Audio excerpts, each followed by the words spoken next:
তিনটা পদ্ধতিতে তিনি আমাদের দোয়া কবুল করেন। কয় পদ্ধতি? সবাই জোরে বলতে হবে, কয়টা? পদ্ধতি নাম্বার 1, আপনি যখন আল্লাহর কাছে কিছু চান, আল্লাহ বলেন দিব, ইয়েস দিব। তিনি বলেন দিব, তোমার দোয়া কবুল, আমি দিব বলেই তিনি দিয়ে দেন। আপনি পেয়ে খুশি হয়ে যান, আলহামদুলিল্লাহ পড়েন। দিব বলে দিয়ে দেয় সাথে সাথে, আপনি খুশি। পদ্ধতি নাম্বার 2, আপনি আল্লাহর কাছে কিছু চাইলেন, তখন আল্লাহ বলে দিব। আল্লাহ কি বলে?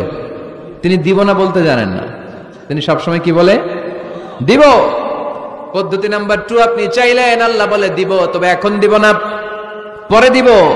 কখন দিলে আমার জন্য বেশি ভালো, এটা আমার চেয়েও ভালো জানে কে? যখন দিলে আমার জন্য ভালো, আল্লাহ তখন দেয়। সুবহানাল্লাহ পড়েন। পদ্ধতি নাম্বার 3, আমরা চাইলাম, তখন আল্লাহ বলে দিব দিব দিব।